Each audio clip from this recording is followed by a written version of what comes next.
Ravi de vous retrouver, bienvenue dans votre émission, votre rendez-vous avec les prises de position qui font bouger l'Afrique et le monde forcément. La migration est aujourd'hui l'un des sujets les plus sensibles sur le continent. L'Afrique du Sud durcit le ton face aux migrants en situation irrégulière. En tout cas, c'est le message véhiculé.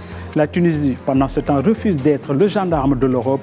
Le Maroc, quant à lui, défend une approche beaucoup plus équilibrée entre régularisation, coopération régionale et contrôle des frontières. En Gambie, pendant ce temps, des milliers d'apatrides restent privés des droits fondamentaux. Pendant ce temps aussi, Bruxelles, l'Europe, permet d'agir sur les causes profondes de la migration. Comment concilier souveraineté des États, sécurité des populations et respect des droits humains. Bienvenue dans le Débrief Afrique. Pour croiser nos regards sur ces questions et bien d'autres, je reçois sur ce plateau deux habitués. Désormais, Ismaïla Sy. Bonjour Ismaïla. Bonjour Bachir. Ismaïla est journaliste à Challenge Hebdo et correspondant au Maroc de Financial Afrique. Il est observateur attentif des mutations sociales et politiques. Ismaïla décrypte les dynamiques qui façonnent nos sociétés avec un regard incisif. Essayiste engagé, il questionne avec acuité nos contradictions sociales et sociétales. En face de lui, justement, son confrère et ami Mohamed Ndiong. Mohamed Ndiong, bonjour. Bonjour Bachir. Mohamed Ndiong, je rappelle qu'il est journaliste. Le 360, c'est le site marocain d'information. Il est spécialisé justement, de manière générale, en intelligence économique et en géopolitique africaine. Sa lecture traverse aussi des dynamiques économiques et stratégiques du continent. Il apporte forcément une perspective précieuse à nos échanges. Mohamed, bienvenue. Ismaïla, bienvenue. Et on commence. En visio aussi depuis Bamako au Mali, j'ai le plaisir de recevoir une grande dame des médias et de la télévision malienne, Fadima Maïga.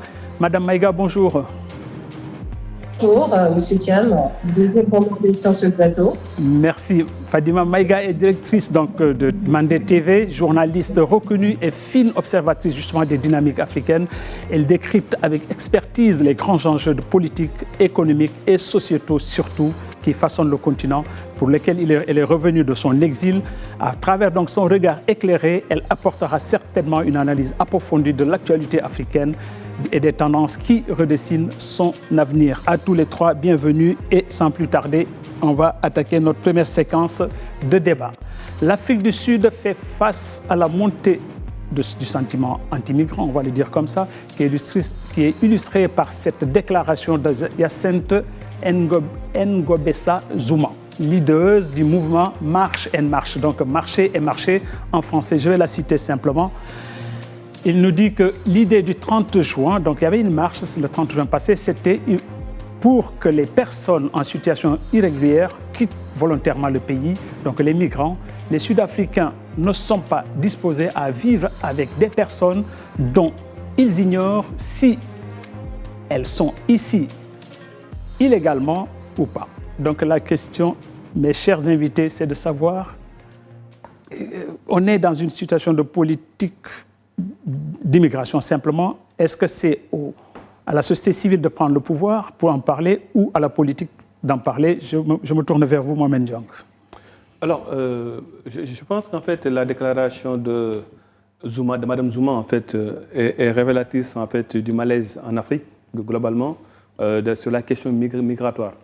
Parce que je pense qu'en fait, c'était l'idée de Sa Majesté le Roi en 2018, quand même, de convoquer une réunion des Nations Unies pour un peu se pencher sur la question. Et d'ailleurs, depuis lors, le roi a été élu comme, en fait, voilà, je vais employer le mot le patriarche, en fait, sur la question migratoire. Tout à fait. Et que le Maroc va abriter bientôt, en fait, abrite, mais bon, peut-être sur le plan opérationnel, ça reste encore, l'Observatoire, en fait, africain des migrations. Pourquoi? Parce que ça veut dire que c'est une question cruciale, c'est une question qui cristallise aujourd'hui des tensions au-delà géopolitique, mais des tensions sociales dans des pays africains, au-delà même de l'Afrique mondiale.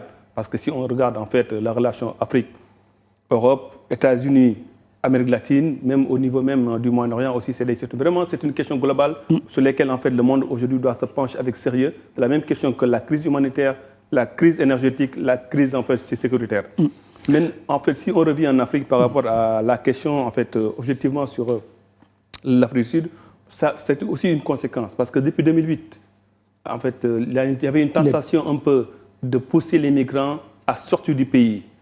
Après, la théorie disant qu'en fait, c'est des migrants qui viennent chercher le travail des Sud-Africains. Moi, je pense que là, on escamote un peu l'idée, en fait, la vraie question, la vraie, en fait, réalité de la situation. Parce que, disons que, bon, déjà, les migrants, ils sont combien? Ils sont 3 millions. 5% de la population. Qui est de 60 millions, tout à fait. Exactement. Absolument. Ça veut dire qu'en fait, c'est très minime. Bon, c'est important quelque part, mais comparé à la population ivoirienne, enfin, à la population sud-africaine, c'est absolument... Le lapsus est intéressant, on va y revenir justement, parce que justement, c'est une question quand même qui va au-delà simplement de l'Afrique du Sud. C'est une question globale hein, qu'on retrouve dans presque tous les pays du continent, à des degrés peut-être différents, mais en tout cas, c'est une question qui se pose un peu partout. Je me tourne vers vous, Madame Maïga, justement. Est-ce que la situation, enfin, quand on parle de migrants en situation irrégulière, est-ce que c'est des boucs émissaires dont on parle ou c'est une crise sociale sud-africaine qui est posée en question politique claire? Alors, pour venir concernant l'Afrique du Sud, il y a déjà un phénomène qui est là depuis pas mal d'années. Il s'agit de l'inégalité économique, notamment l'accès à l'éducation, la ségrégation aussi, sont simplement un héritage de l'apartheid. Ça, il faut le dire assez clairement.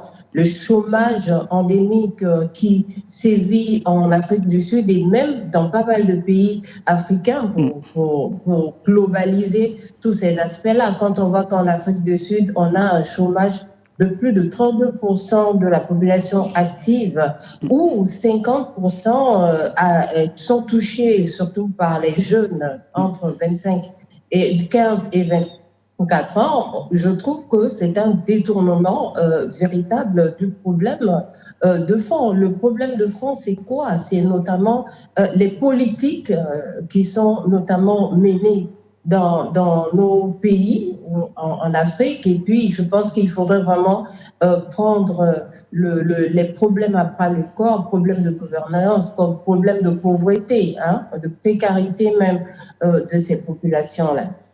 Est-ce que Ismaël Sy, au regard de ce que nous propose tout de suite Mme Maïga, est-ce que la question migratoire est devenue aussi explosive en Afrique du Sud qu'un peu partout sur le continent, pour élargir quand même le débat? Mais bien sûr que l'événement se passe actuellement en Afrique du Sud. Déjà, merci pour la question et l'invitation. Moi, déjà, je voulais un peu revenir sur le propos de mon co-débatteur, M. Mohamed Dian, qui parlait un peu de ce qui s'est passé en Afrique du Sud. En 2008, il faut rappeler que ce qui se passe en Afrique du Sud est extrêmement grave. Grave pourquoi? Parce que ça renforce un peu les discours ultranationalistes qui aujourd'hui soufflent un peu sur des braises dans le but de pouvoir revenir sur la scène politique.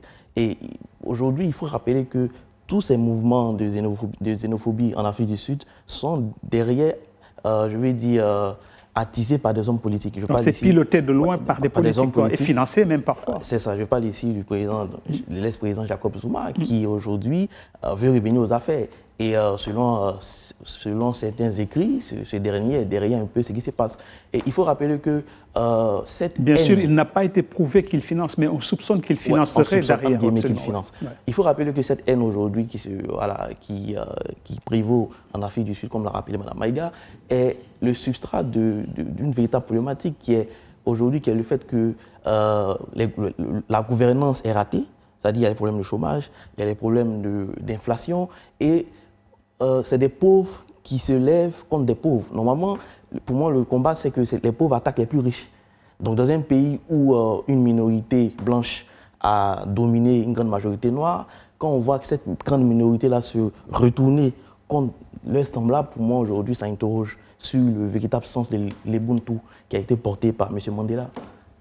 Donc, on fait de quelque part en arrière, quoi, si je vous suis bien. Donc, c'est un regret. Madame Maïga, justement, la question migratoire, justement, est-ce qu'elle est véritablement... Bon, les questions qui sont posées autour de la migration africaine limitrophe, parce que globalement, c'est les pays limitrophes d'abord qui sont ciblés. Hein. Je pensais le Zimbabwe, le Malawi et Mozambique aussi, et quelque part RDC Congo. Donc tous ces problèmes-là sont liés aussi à des problèmes de survie d'abord, c'est de la migration économique en général. Est-ce qu'on peut pour autant accuser les migrants de ces régions-là, voilà, d'avoir choisi d'aller chercher une meilleure vie ailleurs, quoi? Moi, je pense que pas du tout. Hein. Et quand je vois ce qui se passe en Afrique du Sud, je suis quand même peinée parce que la première des choses, ma première pensée est aller vers feu Nelson Mandela, l'homme qui a prôné vraiment l'égalité entre les races, et voir que ce genre de choses arrive à se manifester en Afrique, et surtout en Afrique du Sud, un pays qui a combattu notamment cette manifestation de la xénophobie, du racisme, quelque part voilé par notamment ce discours comme quoi ils viennent accaparer les richesses du pays au détriment des Sud-Africains. C'est tout simplement utiliser ça comme un prétexte. Et moi, je dirais que c'est un faux prétexte. En réalité, c'est des problèmes de fond. On ne cesserait de se répéter. C'est des problèmes de fond. Et je pense qu'on ne doit pas accuser l'être humain d'avoir cette liberté de vaguer à ses occupations et d'aller sur les quatre coins du monde simplement, pas seulement qu'en Afrique, mais ailleurs. Pourquoi nous, les Africains, il faudrait qu'on ait des limitations à pouvoir se déplacer sur le continent? Pourtant, cette question ne se pose pas quand on a un citoyen américain ou bien simplement un citoyen européen.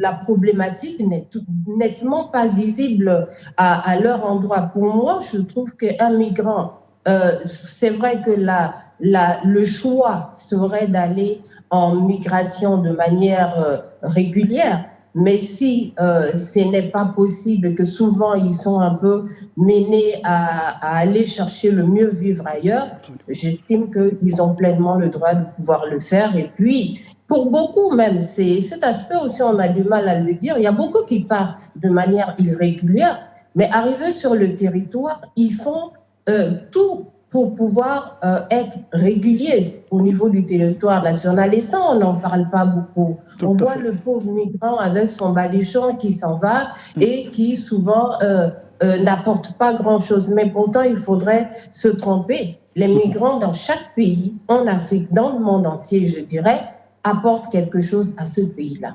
Tout à fait. En tout cas, chacun avec son baluchon. L'image est très belle, mais je pense que peut-être il y a des pays encore qui s'organisent pour peut-être régulariser aussi ces situations-là. On a parlé un peu du Maroc sans aller en profondeur. Mohamed Diong, vous voulez réagir? Je voulais réagir par rapport à votre question en fait, que vous avez posée tout à l'heure, par rapport aux pays riverains en fait, de l'Afrique du Sud, quand même, qui tentent si bien que se déversent en fait, dans le pays, sont mal vus, sont mal accueillis. Ça révèle quoi? Ça révèle en fait une politique d'intégration mal maîtrisée et mal organisée en fait, dans la région, et je parle même de l'Afrique. Parce que tout à l'heure, quand j'ai cité en fait, la volonté de Sa Majesté le roi de mettre, en fait, de créer, d'organiser en fait, ces réunions au Maroc et aussi de mettre en place l'observatoire, c'est pour justement en fait, régler ces questions-là. Parce que si l'Union africaine quand même échoue aujourd'hui, il faut le dire, hein, échoue à régler la problématique migratoire, la problématique de la circulation des personnes et des biens, la ZLECAf n'aura pas raison d'être. Ouais. Donc aujourd'hui, si on veut contenir en fait, cette vague d'immigration, il faut réguler d'abord la question économique, parce que les citoyens des autres pays riverains qui viennent en Afrique du Sud, ils savent très bien qu'en fait, l'inflation galopante au niveau de l'Afrique du Sud n'est pas en fait, une occasion rêvée, parce que l'inflation est à 5%, voire 6%. Et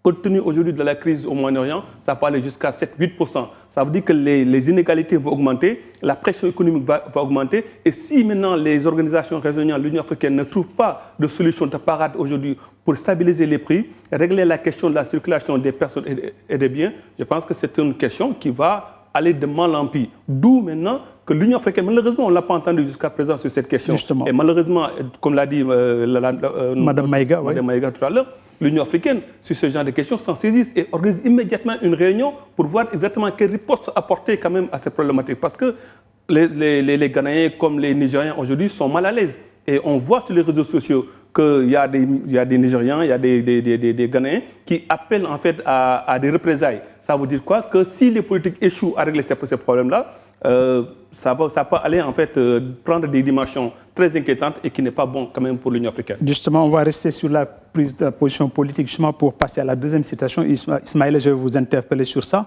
Donc, quand l'État sud-africain lui répond par la fermeté, hein, parce que ce que propose le président Cyril Ramaphosa, c'est comme ça que ça se dit, je le cite, il nous dit que nous ne tolérons aucune tentative de déstabiliser le pays. Nos forces de sécurité sont prêtes. C'est carrément adressé à ces mouvements, justement, Ouais. dont on dit sont soutenus par ailleurs aussi par des politiques. En effet, moi je pense que le président Ramaphosa sait que cette vague de xénophobie est instrumentalisée. Il y a disons, des pilotes en arrière qui tirent les ficelles. Qui tirent les ficelles. Et aujourd'hui, il est dans son rôle de vouloir rappeler à l'ordre et aussi de dire que, c'est-à-dire, il ne faut pas aujourd'hui utiliser la haine pour pouvoir imposer un projet politique. Voilà. Il faut rappeler que dans quelques jours, il y aura les élections municipales en Afrique du Sud. Et il faut rappeler aussi que le maire de Johannesburg est très proche de ces mouvements de xénophobie. Et je pense qu'aujourd'hui, voilà, le constat il est évident. Donc, il faut essayer de, comment on dit ça, de tourner le dos à ce genre de discours. Donc, proposer autre chose de beaucoup plus concret. Madame Maïga, est-ce que la réponse sécuritaire peut-elle suffire à calmer les tensions en Afrique du Sud ou ailleurs? Non, je ne crois pas. Je pense que la déclaration du président en tant que telle, franchement, c'est juste un jeu politique. Hein. Moi, je pense qu'il devait donner une réponse aux populations. Et il a justement pensé qu'en donnant cette réponse-là, allait plus le satisfaire que réellement résoudre le problème. Maintenant, la force, je ne crois pas. Parce que un État ne peut pas restreindre les droits. Et les droits sont clairs, les droits de l'homme sont là pour préserver notamment l'intégrité physique et les libertés même de ces migrants-là. Hein. Ce n'est pas parce qu'ils sont sur un territoire de manière illégale qu'ils n'ont pas ces droits.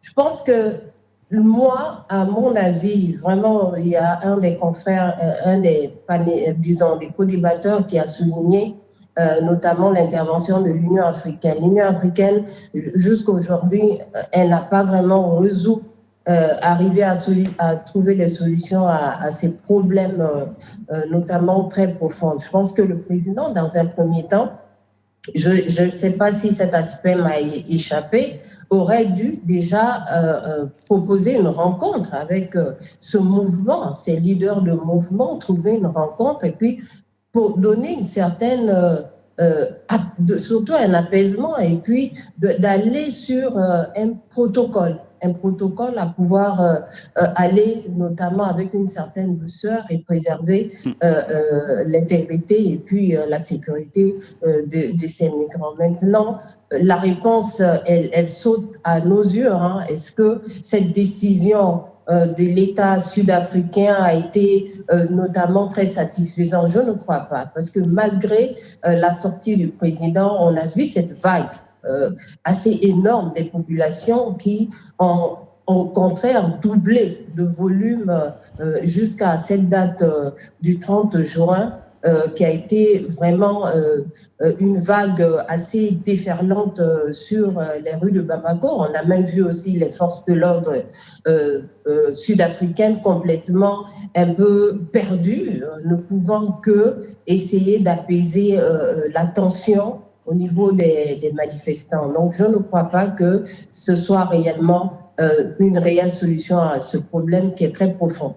En tout cas, les associations qui ont marché, il y en a une qui s'appelle Marcher et Marcher, Marche et Marche d'ailleurs, déjà menace de marcher tous les jeudis, je crois, jusqu'à la fin, jusqu'à qu'il n'y ait plus de migrants irréguliers. La question se posait à savoir comment on reconnaît un migrant qui n'est pas en règle, comme ça, au regard, à vue d'œil. Ismaïla, est-ce qu'il y a des astuces pour reconnaître, pour que moi, citoyen de mon pays, reconnaisse que l'autre n'est pas en situation normale chez moi? Comment je fais? Il n'y en a pas, je pense pas. Moi, je pense qu'il n'y a pas de manière... Mais on fait quoi alors? Est-ce que c'est une réponse ferme, donc sécuritaire, pour gérer ces questions-là, ou c'est une réponse peut-être économique et sociale finalement? Moi, je voulais revenir un peu sur la question de l'Union africaine. Moi, je pense que l'Union africaine est dans une démarche stratégique. Elle ne peut pas se prononcer. Pourquoi? Parce que les gens, quand ils sortent, ils vont chercher, c'est-à-dire une forme de vie, de qualité, une vie meilleure. Et aujourd'hui, nos pays en Afrique, il y a des problèmes de gouvernance, de partage équitable de la richesse. Quand vous voyez, même au Maroc, quand vous sortez dans les rues, vous voyez les migrants, c'est des Ivoiriens, c'est des Maliens, c'est ceci, cela. C'est-à-dire ces personnes, dans nos pays, il n'y a pas véritablement de politique réelle. qui donne vraiment une véritable qualité de vie à ces jeunes. Donc, ils sont obligés d'aller ailleurs pour pouvoir se réaliser. Excuse-moi, mais il y a des exceptions quand même. Parce que quand tu cites, parce que bon, ce n'est pas que... Parce que quand au Maroc, on a régularisé 50 000 en fait, migrants étrangers, je veux dire, je ne parle pas des migrants étrangers au Maroc, ça veut dire qu'il y a une volonté quand même de régler la problématique. Parce que récemment, il y a 2 jours, 3 jours, en fait, il y a une information qui est sortie, parce qu'aujourd'hui au Maroc, les étrangers, les subsahariens, aujourd'hui, ont accès à beaucoup de... En fait, beaucoup moi, je parle ici de la source du problème. La source du problème. Pourquoi les gens y sortent? Oui, mais en fait, tu sais, je veux dire que c'est pas, on ne peut pas en fait mettre en fait tous les pays africains sur le même pied d'égalité pour gérer la question. Parce que la Tunisie, on y reviendra, l'Algérie, le Maroc, l'Afrique du Sud, la Côte d'Ivoire, en fait, la question migratoire, pour moi, se gère au cas par cas. D'où la nécessité quand même pour l'Union africaine d'avoir une bonne gouvernance, vous l'avez dit, une bonne gouvernance sur la question. Absolument. Ce qui est malheureusement pas le cas jusqu'à présent. C'est vrai, mais je voulais aussi revenir, Bachir, sur la question... mais non, il faut qu'on avance, on ne revient pas sur toute la question. Non, juste en fait la déclaration de Ramaphosa. Pour moi, c'est une question... Déjà, Ramaphosa, aujourd'hui, il est ballotté. Il est ballotté dans son pays. Donc, la personne qui parle aujourd'hui, elle est dos au mur. Donc, elle a des problèmes. Le président Ramaphosa a des problèmes internes aujourd'hui. Il est sur la sellette. Ça veut dire qu'après, il y a une question qui vient, qui lui colle à la peau comme ça, une question en fait très sensible. Et effectivement, il faut qu'il trouve en fait un ennemi. Il faut désigner un ennemi pour pouvoir maintenant essayer de noyer, créer une affaire dans une affaire, pour un peu noyer la question de la corruption, la malgouvernance, les problèmes économiques, tout ça. Mais dire qu'il va régler la question sur le plan avec la force, je dirais même, c'est ubuesque, c'est impossible. La guerre, en fait, de cette question, c'est quoi? C'est qu'il faut trouver des réponses économiques. Et ce qu'il peine à faire jusqu'à présent, ce n'est pas lui. Il a hérité d'un pouvoir très déliquescent, un pouvoir très compliqué. Au lieu de régler le problème, maintenant, qui plus est, la question des migratoires, effectivement, il faudrait qu'on désigne un ennemi pour essayer de combattre un ennemi virtuel qui n'existe pas. Et puis voilà, malheureusement, on en est là. Il faut que les États africains quand même se prononcent pour... Moi, je ne pense pas que c'est M. Ramaphosa qui est derrière... moi, je ne sais pas si tu es derrière Ramaphosa. Je dis qu'en fait, il a désigné un ennemi. Qui est derrière cette campagne de xénophobie. Qui tire les ficelles. De toute façon, on va avancer justement pour le comprendre parce qu'effectivement, ça va au-delà justement de l'Afrique du Sud seulement, même si ça cristallise en cette question-là. C'est depuis, on a rappelé, 2008 déjà, il y a eu 60 morts, je crois, qui ont été... 120 manifestations juste les dernières 48 heures. Voilà, donc c'est vraiment un mouvement qui est piloté quelque part aussi, par ailleurs, par des politiques. Justement, la séquence 3 nous amène justement encore à la question entre l'Europe et l'Afrique, toujours sur cette coopération sous tension, en tout cas sur la migration. Cette fois-ci, c'est le ministre tunisien des Affaires étrangères, Mohamed Ali Nafti, qui sonne la révolte. Et je le cite, la Tunisie rejette catégoriquement toute tentative d'instrumentalisation sécuritaire de la question migratoire et refuse tout dictat tendant à externaliser la gestion des frontières à son détriment. Ça veut dire quoi? Aujourd'hui, l'Union européenne s'organise pour dire je vais reculer, ce qu'il a dit, je vais reculer mes frontières jusqu'à où c'est l'Union européenne qui décide, moyennant quelque chose. Ismaïla, c'est jouable, ça? Ou on n'a pas le choix? Moi, ici, je voulais un peu revenir un peu sur le cas de la Tunisie.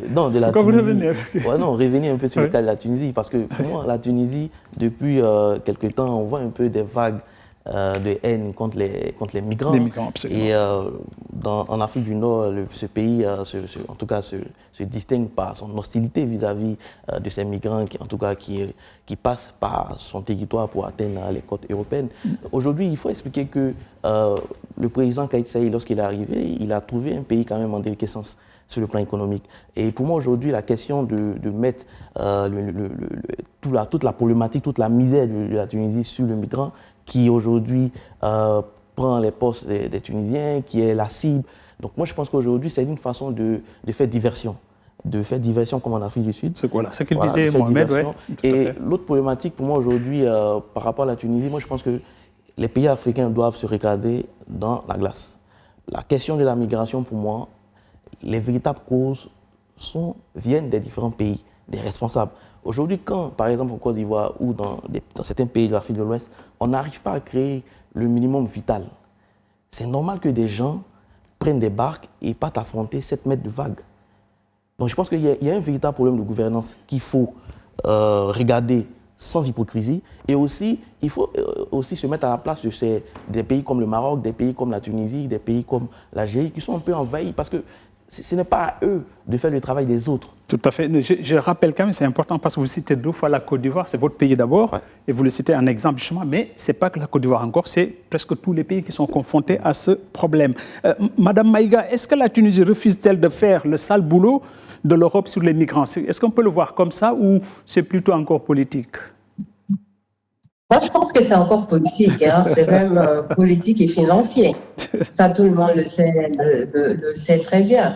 La Tunisie, aujourd'hui, elle ne fait que essayer de gérer cette politique qu'elle a adoptée, notamment les accords qu'elle a pu avoir avec l'Europe, simplement. Donc, est-ce qu'elle va continuer de jouer au gendarme au détriment même de elle-même, sa propre gouvernance? Est une grande question ici-là. Donc, je pense qu'à un moment donné, il va falloir vraiment que nos pays africains comprennent qu'ils ne peuvent pas jouer le gendarme de l'Europe. Ça, c'est sur une certaine durée, c'est nettement pas possible. Il va falloir que chacun gère réellement ses prérogatives et sa politique au sein de son pays. Pourquoi c'est la Tunisie qui pourra notamment jouer au gendarme de l'Europe? Je ne crois pas que ce soit notamment très bénéfique. C'est à l'Europe de pouvoir jouer à son propre gendarme et pouvoir mettre en place des approches qui, en réalité, arrivent à donner des solutions sur ce qu'elle veut vraiment maintenir. Donc, à mon avis, je ne pense pas que ce sera une bonne stratégie de la Tunisie de pouvoir continuer sur une certaine durée de faire le gendarme de l'Europe. Oui, juste avant de venir justement sur la position de l'Europe, parce que c'est sa présidente de la Commission, voilà, de la Commission européenne qui en parle. Avant d'y revenir justement, j'ai besoin de soulever aussi ces questions-là qui concernent cette fois-ci les États-Unis aussi, qui a créé peut-être là encore des frontières migratoires par ailleurs dans d'autres pays qui ont accepté justement de recevoir des migrants illégaux ou en tout cas des migrants qui ont été refoulés des États-Unis. Il y a à peu près aujourd'hui 7 pays, en tout cas 5 que je reconnais, le Cameroun, le Ghana, le Rwanda, la République démocratique du Congo, l'Ouganda, le Swatini, la Guinée équatoriale. Tous ces pays-là ont accepté, moyennant financement, Madame Maïga parlait de finances justement, ont accepté de recevoir des migrants refoulés des États-Unis pour des raisons X, Y, moyennant cet argent. Est-ce que ça aussi, c'est faire le jeu qu'on est en train d'évoquer, faire le jeu de frontières migratoires de l'Europe ou de l'Occident? Je pense que sur la question en fait, des migrants qui étaient aux États-Unis et qui sont ramenés en Afrique, il n'y a même pas de nom, ça se justifie nullement.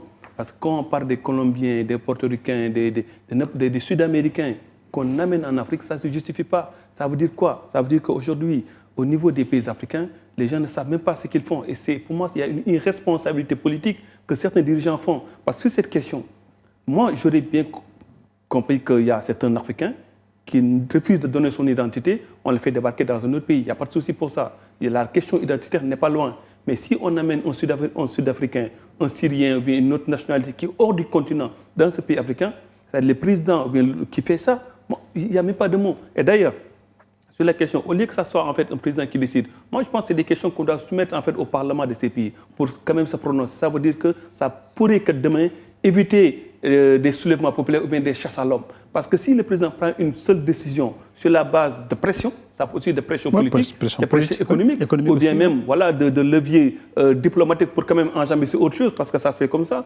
Et prendre une décision comme ça, c'est hilarant, on ne peut pas comprendre ça. Maintenant, ils sont venus, peut-être que c'est temporaire, parce que j'ai entendu dire quelque part qu'ils sont venus temporairement le temps d'illustrer le problème. Mais dès que ces migrants, et souvent qui sont peut-être étiquetés des brigands, des voyous, ils viennent dans un pays qui s'y installe, ça peut être vraiment une question de déstabilisation sécuritaire. Il y a d'ailleurs tous les chefs d'État, en fait, les autorités politiques à chaque fois, on a entendu Cyril Ramaphosa, on a entendu Nafti qui parle de sécurité. Donc aussi, en fait, on prend la camisole de force de la sécurité pour le coller à toutes les questions migratoires, ça pose problème. Et moi, je pense qu'il y va de la responsabilité des chefs d'État quand même, avant de prendre une telle décision qui peut quand même déstabiliser le pays, de réfléchir à 1000 fois avant même d'accorder de l'asile politique par certaines nationalités, ou bien même de prendre une décision qui pourrait porter préjudice à leur peuple. Ouais, donc vous avez rappelé qu'il y allait de la responsabilité de nos chefs d'État, de nos hommes politiques de manière générale.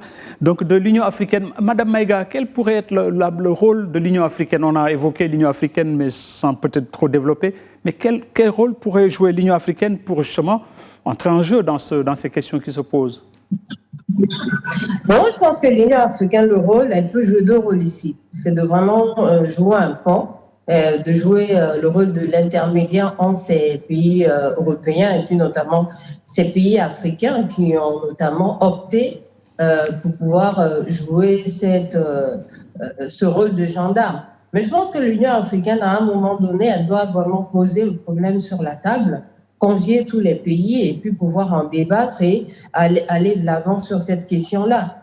C'est aussi simple que ça. Il ne s'agit pas de jouer tout le temps au faux fuyant en essayant d'ignorer le problème, mais le problème ne se résout pas de cette manière-là. Et comme l'a dit le co-débatteur, je pense que ces pays, c'est pour ça que je l'ai dit au début, je dis que sur la durée, elle posera problème, parce que rien qu'à constater la crise humanitaire, la preuve avec la Tunisie, où on a vu ces images quand même assez tragiques, des Africains qui ont subi des exactions et tout ça. Donc, c'est vraiment un choix, une stratégie, même politique, de gouvernance à mettre en place sur une certaine durée. Mais le problème qu'il y a aussi, c'est qu'il ne faudrait pas aussi l'oublier, même si on interpelle l'Union africaine. Je pense qu'avant que l'Union africaine arrive à mettre le problème sur la table, il y a déjà d'autres problèmes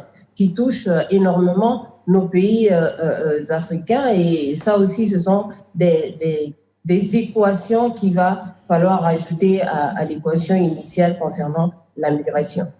Justement, la migration, c'est encore cette déclaration complémentaire au débat qu'on porte. Je pense, elle est portée cette fois-ci par la présidente de la Commission européenne, Ursula von der Leyen, que je cite, « Combattre la migration irrégulière à la racine et mieux travailler avec les pays partenaires ». Elle parle de pays partenaires, donc elle ne parle pas de frontières migratoires, des pays partenaires dans cette politique-là pour justement renvoyer les migrants chez eux. Ismaïla, est-ce qu'il y a des pays qui sont naturellement appelés à jouer ce rôle-là? Oui, ici, moi, quand j'analyse la déclaration de Mme Ursula von der Leyen, moi, ici, je pense que l'interrogation qu'elle porte, ou du moins, elle met le curseur sur la responsabilité de nos États. Et moi, je pense qu'aujourd'hui, avant de rentrer dans le vif du sujet, il faut rappeler que déjà, l'immigration en lui-même, ou du moins la migration, c'est un phénomène social. Et je rappelle ici, dans les années 50, on a vu, au lendemain de la Deuxième Guerre mondiale, une grande vague migratoire des Italiens en direction des États-Unis, et même une grande vague migratoire du côté de l'Autriche et de la Hongrie qui sont allés aux États-Unis. Des Allemands aussi. Voilà. Absolument. Et aujourd'hui, je pense qu'ici, dans notre cas, c'est différent. Au fait, ce sont des départs forcés. Les gens ne quittent pas de gaieté de cœur. C'est-à-dire aujourd'hui, je reprends l'exemple d'un jeune Ivoirien qui est en Côte d'Ivoire, qui n'arrive même pas à avoir le SMIC, et qui vit dans des conditions de précarité, qui n'arrive même pas à avoir la lumière au bout du tunnel. Ce dernier, il est obligé de sortir du pays. Donc, c'est-à-dire ces jeunes qui sont partants à l'immigration, ils sont un peu, ma foi, éjectés du corps social. Et Mme von der Leyen a compris la problématique. Pour elle, aujourd'hui, il faut aller traiter le problème à la source. En faisant quoi? En créant de l'emploi, en incitant les partenaires à mieux gouverner les États, sur la question aussi du partage équitable des ressources et des richesses. Donc je pense que c'est comme ça que moi je vois sa déclaration. Madame Maïga, est-ce que c'est la même inspiration que vous inspire cette citation justement de Madame von der Leyen? Ou est-ce que l'Europe veut-elle vraiment s'attaquer aux causes réelles de la migration ou simplement empêcher les migrants de venir chez elle, quoi, simplement? Non, l'Europe veut forcément s'attaquer aux problèmes dans le fond, mais juste simplement que l'Europe ne le fait pas de la meilleure des manières. Parce que c'est qu'il faudrait surtout comprendre, c'est que la migration pour nous, nos pays africains, c'est d'abord la précarité. C'est vrai que la précarité est ce qu'on voit de la manière visible, mais la migration est aussi culturelle. Il faut le dire, hein. Qu'elle soit régulière ou non régulière, elle est nettement culturelle. Est-ce que l'Europe va venir changer les mentalités de ces Africains qui, dans leur conception, conçoivent la migration comme une culture? C'est ça le problème. Et aussi, il faut le dire, on ne le dit pas souvent. C'est vrai que qu'est-ce qui pousse le migrant à pouvoir prendre ce chemin de manière irrégulière? C'est parce qu'il tente aussi de manière légale à aller vers les ambassades et avec ce quota de limitation du nombre de visas à attribuer à des personnes. Donc forcément, c'est là que ça va. Je pense que à travailler avec les pays partenaires, moi je pense qu'elle n'a absolument rien dit, hein.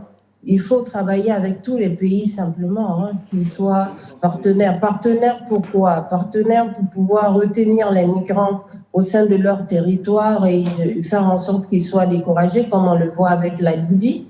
Je ne crois pas que ça donne des résultats escomptés. Je pense que la stratégie ou l'approche doit être autre que celle que Ursula von der Leyen prône absolument. Donc c'est faussé dès le départ, dès lors qu'il y a un problème, il y a une connotation culturelle. Je ne veux pas casser l'ambiance sur la question culturelle, mais je pense que l'immigration, pour moi, du côté de la Côte d'Ivoire, ce n'est pas culturel. Parce que dans les années 90 jusqu'aux années 2000, les Ivoiriens ne sortaient pas. Les Ivoiriens ne sortaient pas.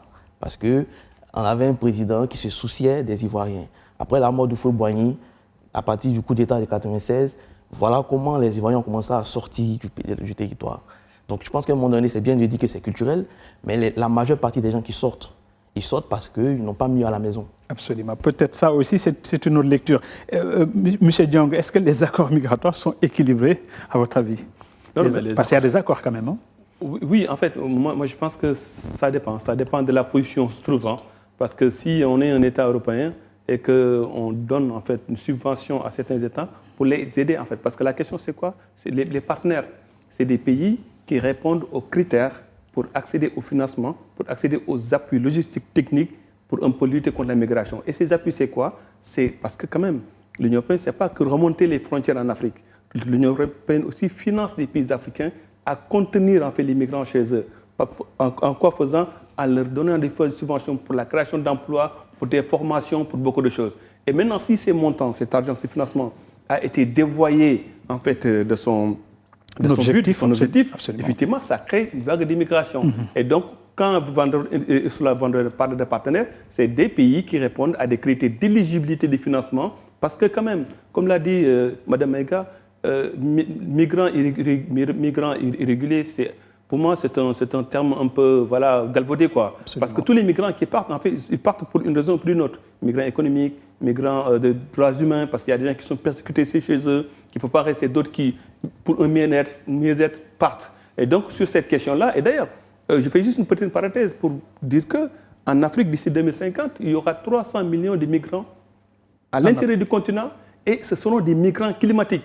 Donc, au nouveau fait s'ajoute maintenant dans la bassine, parce qu'on parlait des migrants économiques, maintenant migrants climatiques, parce que la sécheresse, la problématique de la gestion climatique, des agriculteurs, des pêcheurs, tout ça, et d'ailleurs on l'a vu quelque part des pays comme le Sénégal, où des pêcheurs qui ont vraiment déserté en fait, la navigation et partir en Europe, après on ne sait plus qu'est-ce qu'ils sont devenus, on n'en voit plus. Mais pour moi, l'Union européenne, si il met en place des partenariats, pour moi c'est très bien. Parce qu'aussi, l'Union européenne essaie de remonter les frontières pour une question sécuritaire à l'intérieur, mais aussi pour une question politique. Parce que si on regarde bien en Europe, il y a une vague en fait, de partis d'extrême droite qui commence à monter. Et ces vagues, aujourd'hui, irriguent beaucoup de militants, beaucoup de sympathisants. Ça veut dire que si on ne fait pas attention, demain, on commence à le voir dans certains pays comme la France, même en Allemagne, où on fait la chasse en fait, aux étrangers. En Allemagne, il y en avait. En France, il y en avait. Même, je pense qu'il y a un jeune de militant de l'extrême droite qui a été tué parce que voilà, sur des questions en fait, de ce genre. Donc si l'Europe, et moi je pense que c'est normal quand même, parce que quand on est autorité d'un pays plutôt, il faut quand même essayer d'anticiper sur des questions, des tensions sociales, des tensions économiques, politique à l'intérieur pour éviter quand même que ça s'embrase. Sinon, ce qui arrive en Afrique du Sud risque d'arriver en Europe. D'accord. En tout cas, les migrations et droits humains se combinent finalement. Où placer le curseur? C'est la question encore qu'on va se poser par rapport à la déclaration de Omar Camara, qui est le point focal du HCR, le Haut Commissariat aux réfugiés, pour les réfugiés et les apatrides en Gambie. Lui, qu'est-ce qu'il nous dit? Sans document, leurs droits fondamentaux parlant des migrants sont violés. Ils ne peuvent même pas accéder à un emploi, ni même aux hôpitaux publics. Tant que la loi ne changera pas, ils risquent de vivre cette situation encore pendant des années. Il parle des milliers, des dizaines de milliers de Ghanéens, peut-être il y en a d'autres, mais lui, il parle des Ghanéens pour contextualiser, qui étaient venus dans le passé, il y a 70 ans, 80 ans, en Gambie, dont les parents venaient chercher du travail ou venaient exécuter certains chantiers qui étaient lancés à l'époque et qui n'ont pas pu se régulariser, donc devenir citoyens ni gambiens, ni... Aujourd'hui, ils sont apatrides. Donc la question quand même se pose avec acuité. On est en Afrique, on n'est pas en Europe. L'Europe encore, on peut l'accuser de tous les maux. Mais maintenant qu'on est sur le continent, est-ce que c'est normal en Gambie ou dans un pays comme la Gambie de trouver des apatrides africains? Mais en fait, ces étrangers gambiens, ils viennent dans un pays où certains résidents sont des apatrides qui ont des problèmes déjà. Parce que dans certains pays, il y a des enfants qui ne sont pas déclarés en Afrique. À la naissance. À la naissance. Et jusqu'à un certain âge, on essaie de taper des portes à gauche, à droite, pour essayer d'avoir en fait une identité. Ça veut dire que si demain, cet enfant, ses parents déménagent dans un autre pays, ça sera pareil. Et donc ça c'est un autre fait. Le deuxième fait, c'est quoi? C'est la problématique de nos frontières aujourd'hui, qui n'est pas encadrée, qui n'est pas régulée. Et donc on entre, on sort comme on veut.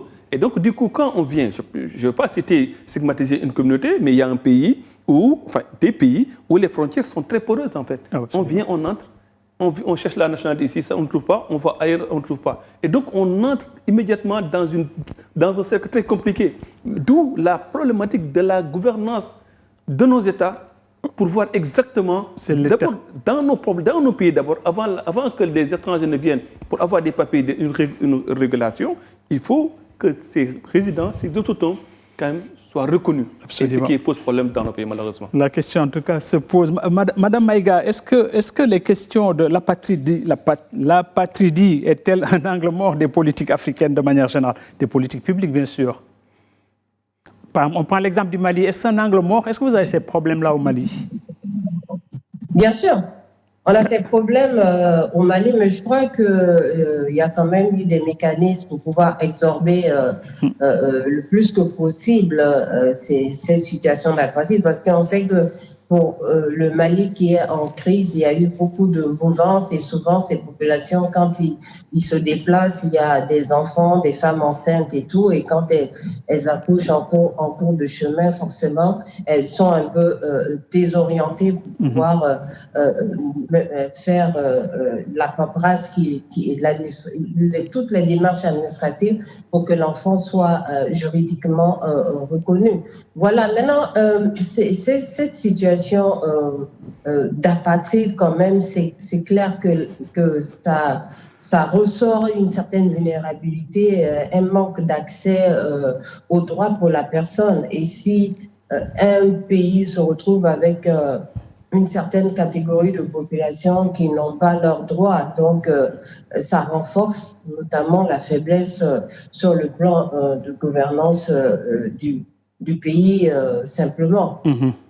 Donc, il faut vraiment prendre le problème à bras le corps et puis notamment faire en sorte que... je pense que c'est des situations, mine de rien, on retrouve ça encore majoritairement dans nos pays africains. Bon, c'est quand même assez expliqué, mais je crois que on doit prendre ça de manière... sérieuse. Absolument. On a pris notre... Ismaël, ici un dernier mot pour finir. En fait, moi, je voulais revenir un peu sur la question de la peur de l'autre.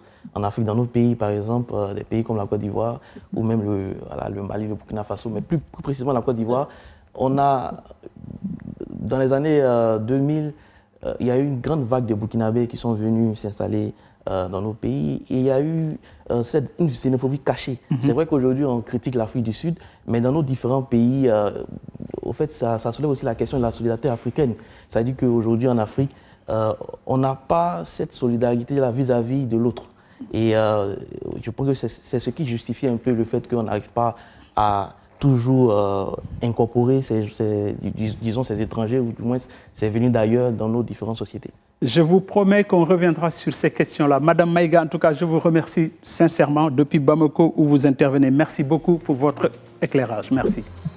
Merci à vous. Merci à mes amis sur le plateau. Mohamed Ndiongo, merci beaucoup pour ces analyses, ces explications et puis ces prises de position surtout. Merci. Merci beaucoup. Merci. Ismaël Sy, merci beaucoup. En tout cas, la migration continuera d'alimenter les débats tant que l'Afrique sera encore gouvernée par ces partis faibles, comme vous l'avez si bien dit, et qui ne pourront pas prendre des décisions. À nos chers téléspectateurs, je vous dis merci et à très bientôt sur nos antennes. Et aux équipes techniques, éditoriales et de production, merci encore pour cette émission. À la semaine prochaine, Inch'Allah. Merci.